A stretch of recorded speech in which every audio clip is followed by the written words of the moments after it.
প্রিয় বন্ধুরা, আজকে আমি যে ফ্যানটি নিয়ে কথা বলতে আসছি, এই ফ্যানটি হচ্ছে একটি রিচার্জেবল ফ্যান। রিচার্জ করার জন্য এই যে একটি কেবল দেওয়া থাকবে। আর এই ফ্যানটা মূলত আমি আপনাদেরকে কেন প্রথমে দেখাচ্ছি, সবার প্রথমে সেটা হচ্ছে এটি দিয়ে আপনারা একই সাথে দুইটা কাজ করতে পারবেন। দুইটা কাজ হচ্ছে, একটি হচ্ছে লাইট, তারপরটি হচ্ছে ফ্যান। আর রিচার্জেবল ফ্যানটি বলে রাখি, এটা 3-4 ঘন্টা চাবে, যদি আপনারা কোন মোডে ইউজ করতেছেন তার উপর ডিপেন্ড করবে। তারপরে দেখেন এই যে এখানে যেই ব্যাটারিগুলো দেওয়া থাকবে, ব্যাটারিগুলো কিন্তু খুবই বড়। এই ব্যাটারিগুলো উল্টো করে লাগানো থাকবে যাতে এটা চার্জটা না ফুরিয়ে যায়, সেই জন্য আপনারা এটাকে ঘুরিয়ে নেবেন। এবং এটা কিন্তু একই দিকে দুইটা ব্যাটারি, একই দিকে মাইনাস এবং একই দিকে প্লাস থাকে। তারপরে বলি এই ফ্যানটার কি কাজ।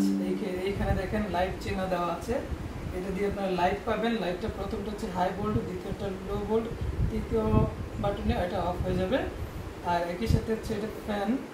এই যে দেখেন ফ্যানেরও কিন্তু 3টা মোড, প্রথম হচ্ছে লো মোড, তারপরে দ্বিতীয়টা হচ্ছে হাই মোড, তৃতীয়টা হচ্ছে সবচেয়ে বেশি। এই যে দেখেন বাতাসের আওয়াজটা পাচ্ছেন, হয়তো কিছুটা আওয়াজ শুনতে পাবেন হয়তো। দেখেন এটা থেকে খুব ভালো বাতাস লাগে এবং 3-4 ঘন্টা আপনার ব্যাকআপ পাবেন, কারেন্ট চলে গেলে ইউজ করতে পারবেন গরমের মধ্যে।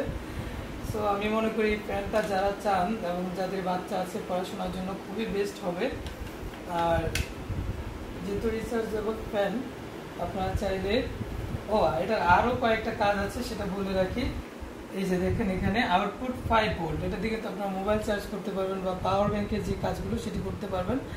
আর এই কেবলটা ইউজ করার পাশাপাশি এখানে কিন্তু বি টাইপের একটা চার্জ করার জন্য পিন রয়েছে, আপনারা দুইভাবেই চার্জ করতে পারবেন। এই কেবলটা ইউজ করে অথবা বি টাইপের কেবলটা ইউজ করে আপনারা চার্জ করতে পারবেন এটাকে। সো আমি মনে করি এই ফ্যানটা যারা পড়াশোনা করেন তাদের জন্য বেস্ট, এবং হচ্ছে অফিসে ডেস্কটপ টেবিলে দেখার জন্য স্ট্যান্ডার্ড একটি ফ্যান।